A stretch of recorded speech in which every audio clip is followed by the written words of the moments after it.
Bienvenue dans notre podcast Un livre, une voix dédié aux ouvrages d'auteurs et d'autrices émergents. Aujourd'hui, je reçois Epona de Givremer, de son nom de plume, qui s'est toujours rêvée magicienne. Alors, pour nourrir son ambition, elle est passée par l'écriture de son premier roman, un premier tome de La Reine des Crocs écarlates. Dans ce livre, nous plongeons dans son univers gothique fantasy. Nous suivons Elegmeril, la dernière de son clan, issue du peuple maudit des Crocs écarlates. Elle mène une vie de servitude auprès de la Maison des Anges qui s'occupe des affaires politiques.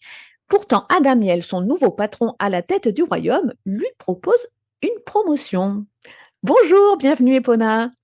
Bonjour Nelly, merci de me recevoir. Je t'en prie. Écoute, première question, est-ce que tu peux nous présenter en quelques mots l'histoire de ton roman ainsi que sa superbe couverture? Oui, alors mon roman en fait est un mélange de deux genres que j'aime beaucoup. Ce n'est pas une dark fantasy, c'est Ok. plutôt une fantasy assez sombre qui incorpore des éléments de gothique en fait. Oui. Et alors, comme tu l'as dit un peu, hein, ça raconte les aventures d'une vampire qui s'appelle Elegmeril et qui se retrouve vraiment seule au monde, orpheline, dernière de son espèce, au milieu des anges, un peuple donc très différent du sien, qui la méprise, d'autant plus qu'elle est une esclave au service d'un ange qu'on appelle l'inquisiteur céleste, hein, qui est chargé donc, de questionner les âmes des morts. Alors quand cet ange il est tué sur le champ de bataille, elle se retrouve entre les mains de son fils cadet qui s'appelle Adamiel. Ouais. C'est un ange assez étrange, c'est un petit peu sa bête noire, hein, son ennemi d'enfance. Ouais. Mais contre toute attente, eh bien, il fait d'elle son chevalier et elle se retrouve plongée un peu contre son gré avec lui dans une quête de pouvoir qui va s'avérer aussi dangereuse que glorieuse. Exactement, oui. Et la couverture? Alors, concernant la couverture, elle a été réalisée par une artiste qui s'appelle Olégraphiste, de son petit surnom. Et on y découvre donc Elegmeril qui est dans une position assez humble, hein, elle est agenouillée, la tête baissée, ce qui est un peu le signe de sa servitude. Ouais. Mais elle est vêtue d'une armure et on a l'impression qu'elle est sur le point de se lever en se servant de son épée. Oui. C'est assez symbolique de la nouvelle position digne qu'elle va acquérir dans cette société. Et si on regarde un petit peu les éléments autour, il y a du lierre qui est le symbole de sa lignée à Elegmeril, Ouais. qui perdure à travers elle, hein, comme cette plante très tenace qu'on connaît tous, hein, sur nos murs parfois. Ouais. Et on peut observer aussi qu'il y a des anges et des démons qui l'entourent. C'est un aperçu du monde dans lequel elle évolue, qui est un monde entre ténèbres et lumière, où toutes les apparences sont trompeuses. Ouais. En tout cas, une très belle couverture, hein, rouge et noir, des très jolis tons. Moi, je la trouve vraiment, vraiment jolie. Merci beaucoup. Et alors, donc cet univers qui est vraiment très dense, hein, de la dernière des Crocs écarlates, ça mêle fantaisie, gothique, des enjeux politiques, des secrets familiaux. Comment c'est né?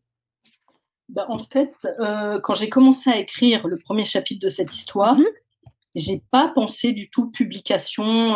Ok. J'ai vraiment fait comme d'habitude, hein, c'est-à-dire qu'il y a une histoire qui m'est venue, j'ai commencé à l'écrire. J'ai pas réellement songé à construire un univers en amont.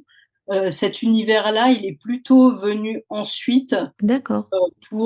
J'utilise toujours un peu l'image du moule et de l'écrin. C'est pas un moule dans lequel s'est formé cette histoire, c'est Ouais. plutôt un écrin qui est venu la sublimer. Et je pense que c'est vraiment une espèce de quintessence de tous les éléments qui m'ont passionné ou ému ou inquiété dans ma vie. Ça peut être un paysage, un film, un livre, une légende. Tout ce qui m'a laissé des traces, en fait, a servi à le construire. D'accord. Et donc c'est un univers imaginaire. Alors moi, ce qui m'a surpris, c'est que malgré les pouvoirs, hein, de toutes ces créatures, elles ont des préoccupations vraiment humaines, hein. Ça m'a fait penser un peu à la mythologie. Est-ce que ça fait partie de tes sources d'inspiration? Alors oui, la mythologie, les légendes, tout Oui. ça, ça m'a beaucoup inspiré. Et cette question des préoccupations humaines, eh bien effectivement, hein, c'est quelque chose que j'avais envie d'explorer. C'est vrai que mes personnages qui sont des créatures, des entités surnaturelles pour la plupart, Oui. quand ils se retrouvent face aux humains, finalement, ils sont très définis par ce caractère surnaturel et ils ont tendance à redevenir un peu les épouvantails du folklore. Mais quand ils se retrouvent entre eux, cet aspect-là, il a tendance à s'estomper. Ouais, Et c'est exactement. finalement à ce moment, pardon, c'est finalement à ce moment-là qu'on peut s'amuser à imaginer quels sont les sentiments, les émotions qui les motivent à agir ou qui les dominent. et aussi quelle dynamique en fait peut régir leur rapport. Et ça, c'est quelque chose de compliqué parce que il faut garder à l'esprit quand même que c'est des immortels, ils ont une puissance qui dépasse notre imagination. Il faut les humaniser pour les rendre plus intéressants, mais en gardant ça à l'esprit. Et c'est quelque chose que les mythes anciens ont extrêmement bien mis en scène, donc ça en fait effectivement un modèle incontournable. Oui, oui, ça accroche beaucoup le lecteur, hein. Moi, ça m'a beaucoup accroché. Et est-ce que tu as été influencé par des auteurs classiques du genre? Alors, pas directement par les Ouais, grands classiques de fantasy, même si je les admire beaucoup. ouais. Moi, j'ai plutôt été inspirée par le roman gothique, Mhm. qui m'a passionnée vraiment assez tôt, Ouais. et tout ce qui touche au folklore surnaturel, hein. Dans ce roman, on a une influence biblique teintée de Tout à fait. mythologie qui est assez forte, hein, comme tu l'as Ouais. dit, et notamment pour le monde dans lequel ils évoluent, il a été influencé par la Divine Comédie de Dante. Mhm. Forcément. Et donc, moi, ce que j'ai beaucoup aimé aussi, c'est que dans cette épopée-là, chevaleresque, hein, avec des créatures, bah, il y a pas mal de touches d'humour. Alors, bah, explique-moi un petit peu pourquoi. Alors oui, bah moi je suis qui aime rire, hein, et en tant que lectrice, j'aime bien les petits interludes comiques, Ouais, surtout dans des univers comme ça très austères. ouais. Et ma protagoniste, elle, c'est plutôt quelqu'un qui rit quand elle se brûle, hein, elle n'est pas Mhm. trop d'humour, mais c'est elle qui crée l'humour qu'on trouve dans le roman à Oui, c'est travers, ça. oui, c'est ça, à Mhm. travers vraiment, elle est maladroite, elle est bougonne, elle n'a pas trop de chance. Donc j'en ai profité en fait, j'ai profité de tout ça pour mettre des touches d'humour. Ouais, bah, j'ai beaucoup aimé parce que bah, ton roman quand même il aborde des thèmes très forts, hein, c'est la servitude, le libre arbitre, le sacrifice. Est-ce que justement ces thèmes c'est des thèmes qui te tiennent particulièrement à cœur? Alors oui, je Mhm. pense que ce sont des thèmes vraiment universels, Mhm. qui sont profondément inscrits dans ma mémoire humaine collective, hein. Mhm. Ils sont très liés les uns aux autres, surtout dans le contexte biblique du roman. Et au centre de ces thèmes, on retrouve toujours quand même le concept de liberté qui lui aussi est au centre du Oui. roman en fait, hein. Parce que la servitude, c'est la privation de liberté qu'on Mhm. inflige à autrui, donc c'est vraiment un péché qui est pas loin du meurtre en fait, hein. Mhm. Le libre arbitre, c'est la liberté avec conséquence. Mhm. Et le sacrifice, par contre, c'est la liberté vraiment ultime, hein. Et je pense donc que ce sont des thèmes qui ne laissent personne indifférent, hein, qui nous parlent au plus profond de nous. Oui, tout à Ouais, fait, oui. voilà, c'est Oui. vraiment. Ouais. Et en plus, on sent une tension constante entre bah, ce désir personnel, le devoir imposé, hein, avec ton héroïne. Bon, ben voilà, une lutte universelle, ancestrale. Tu aimes explorer cela dans ton roman également, hein. Oui, j'ai beaucoup exploré cette Ouais, dualité. Comme la plupart de mes personnages sont des guerriers, hein, des oui. personnes qui sont vraiment soumises à une hiérarchie, qui doivent rendre des comptes, qui sont chargées de lourdes responsabilités et qui vivent dans une société vraiment teintée de féodalité où la loyauté, le devoir, ça se place au-dessus de tout. C'était vraiment le terrain parfait pour explorer ce thème. Et en fait, c'est un thème que j'ai découvert dans une œuvre qui a beaucoup inspiré mon roman. C'est Oui, un manga qui s'intitule La Rose de Versailles, ok. qui est plus connu en France sous le nom de Lady Oscar, Mhm, et dont la protagoniste est une mhm. femme élevée comme un homme qui devient un soldat et qui est sans cesse tiraillée justement par cette dualité. Et ça définit vraiment sa destinée, tout comme celle d'Elegmeri. Ouais, d'accord. Donc, je comprends bien. C'est un personnage qui incarne donc tes thèmes de prédilection, hein, cette héroïne. Alors, tu m'as expliqué un petit peu comment tu t'es inspiré pour créer cette figure, donc une vampire à la fois loyale, hyper puissante. Alors moi, ce qui m'étonne, c'est qu'elle est vraiment hyper fragile, hein, elle a un manque de confiance en elle qui la rend profondément humaine. C'est incroyable ça. Oui, bah, en fait, Eleg Merrill, c'est un personnage assez particulier parce que, et je m'en suis aperçue vraiment seulement après avoir terminé mon roman, c'est Mhm. un personnage que j'ai créé il y a très longtemps, Ok. qui a toujours été en fait dans un coin de ma tête, qui est apparu dans mes précédents récits, ceux qui n'ont pas abouti, hein, que j'ai Oui. laissés dans le tiroir. Et elle avait beau être différente, hein, elle pouvait vivre à différentes époques, porter différents noms. On avait déjà cette base, cette nature très ambiguë, contrastée, une personne finalement qui est bonne, mais qui a une nature quand même assez enragée par moments. Oui, c'est ça. Moi, j'avais l'impression que elle avait une sorte de résilience féminine face au système de pouvoir. Elle est féministe, Hélène Merrill?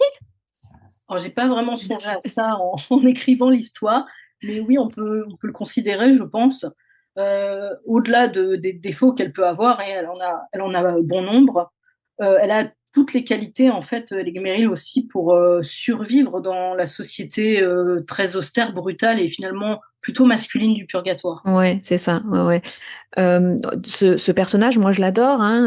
Elle a beaucoup de justesse, on sent beaucoup de sincérité. Il est très attachant avec ses failles, ses forces, aussi ses gros moments d'énervement là qui sont intenses.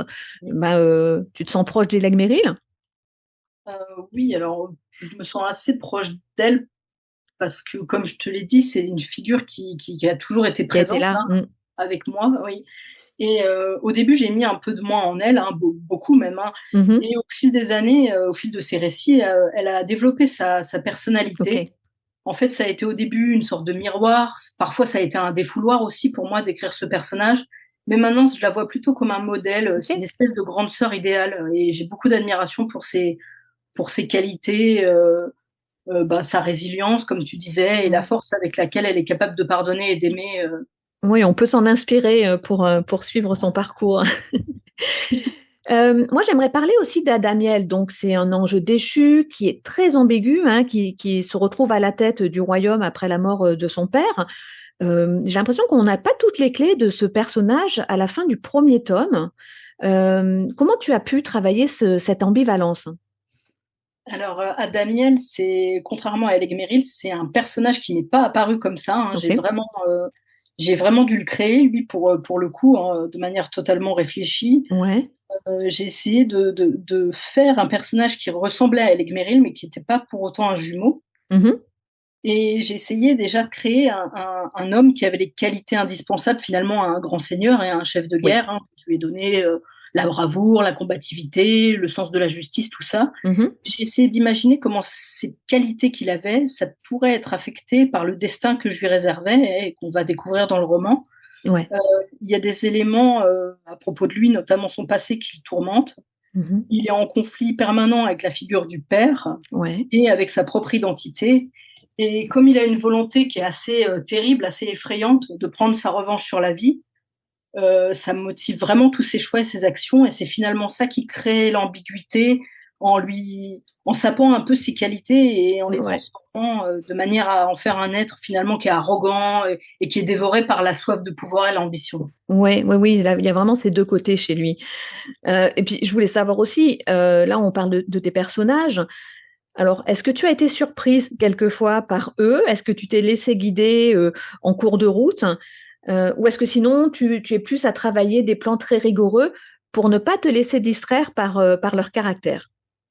Alors moi, non, c'est pas moi qui suis aux commandes, c'est eux. C'est eux, oui. Oui, parce que moi, je suis vraiment le genre d'auteur un peu qui rêvasse, qui est dans la lune comme ça. L'inspiration vient, pouf, j'écris. C'est vraiment l'histoire qui me promène et s'il y a des évidences qui s'imposent au fur et à mesure de l'histoire, j'accepte. Du moment que ça reste cohérent, je suis le mouvement. Tu suis le mouvement, oui. Et j'ai une petite question pour toi. Est-ce qu'il y a une scène qui a été plus difficile à écrire? Alors oui, il y en a une qui a été particulièrement difficile. Ah. C'était le premier rapprochement intime entre les deux personnages. Alors c'est un passage délicat à écrire pour des raisons assez évidentes. Il fallait vraiment trouver le ton juste, le bon équilibre entre romance et construction de l'intrigue. Et en plus, c'est un passage qui arrive assez tôt dans l'histoire, assez vite, et c'était un souci pour moi d'en montrer la pertinence. Oui. Je pense que c'est vraiment une étape cruciale dans la relation entre les deux personnages. C'est le début d'une nouvelle dynamique entre eux, qui est assez complexe et qui va influencer vraiment leurs réactions, leurs choix et donc la suite du récit. Oui, exactement. Oui. Et est-ce qu'il y a une scène qui t'a procuré beaucoup de plaisir au moment où tu l'as écrit? Ah oui, c'est toutes les scènes où Hélène Merrill se comporte comme un vrai vampire. Oui, je comprends. J'ai beaucoup aimé aussi à la lecture. C'est vrai, ouais, quand elle laisse libre cours à cette nature très sauvage, bestiale, et ouais, j'ai pris beaucoup de plaisir à écrire ces scènes-là. Mhm. J'ai remarqué aussi que ton écriture, elle est très visuelle, quelquefois presque cinématographique. Est-ce que c'était une influence consciente, je sais pas, par le cinéma, les jeux vidéo? Alors peut-être plutôt inconsciente, Ok, mais ça a joué, hein, c'est sûr. oui. Et ce que j'ai essayé surtout de faire, c'était d'imiter un peu la démarche d'un peintre, c'est-à-dire vraiment brosser en quelques coups de plume un lieu, un personnage, pour en saisir un peu l'essence, l'aspect un peu poétique, fugace comme ça, et tout en essayant de laisser au lecteur une marge de liberté, un espace où il peut exercer sa propre Mm, imagination. mm, mm, mm. Ok. C'est là, c'est un premier roman là sur. Tu vas avoir des suites. En tout cas, il est dense. Il pose les jalons hein, pour les prochains. Combien de temps ça t'a pris d'écrire celui-ci, ce premier tome? Alors ça m'a pris une période de, on va dire, environ 4-5 ans. C'était Ouais. assez Ok. délicat. Parce que ben, au début, comme je te l'ai dit, j'ai pas du tout pensé publication, tout Oui. ça. Donc, j'ai un petit peu fait ça en dilettante. Hein, et quand je me suis rendu compte que ça s'enchaînait bien, que ça se développait, ben, j'ai commencé à y songer. Et une fois le point final posé, ben, j'ai eu besoin d'une longue période de réflexion avant de franchir ce pas-là quand même. Oui, pas évident de passer ensuite sur est-ce que je vais le montrer à tout le monde ce C'est texte, ça. est-ce que je vais l'éditer? Oui, oui, oui. Est-ce que, bah justement, est-ce que en écrivant tout ça, tu as dû surmonter des défis personnels, professionnels? Comment tu t'y es prise? Alors oui, le défi, ben, au niveau de l'écriture, ça allait parce que Oui, effectivement, ben, j'ai écrit quand j'avais de l'inspiration, quand ça me venait, quand j'avais du temps. Mais le plus grand défi, ça a été vraiment celui de la correction. Hein. ok. Mhm. C'est un gros, gros travail quand même. On s'en rend pas forcément toujours compte de l'extérieur, mais oui, de Mhm. l'intérieur, c'est très dur. Ouais. Et donc, est-ce qu'il y a eu un déclic? Parce que tu dis que tu écris depuis de nombreuses années, mais est-ce qu'il y a un moment où tu as senti un déclic pour ce roman-là? Je pense que c'est venu pendant une mauvaise période où Ok, j'étais un peu déçue. Il y a eu des événements pas très agréables dans ma vie. ok. Et en plus, c'était une période assez oisive. Hein, donc, j'ai eu besoin d'extérioriser tout ça. Et ça a été l'occasion de mettre ça sur papier. Et finalement, bah, ça a donné quelque chose qui m'a bien plu, quoi. Oui, oui, oui, tu avais du temps et puis tu t'es retrouvé là-dedans. Tu as pu passer par une sorte de résilience aussi, hein. Et est-ce que tu t'attendais à cela quand tu t'es lancé finalement dans ce projet d'écriture? Est-ce que tu en es sorti changé? J'imagine que oui, puisque c'était une période difficile. Tu as eu peut-être des prises de conscience quand tu es arrivé au bout de l'écriture de ton roman? Oui, tout à fait.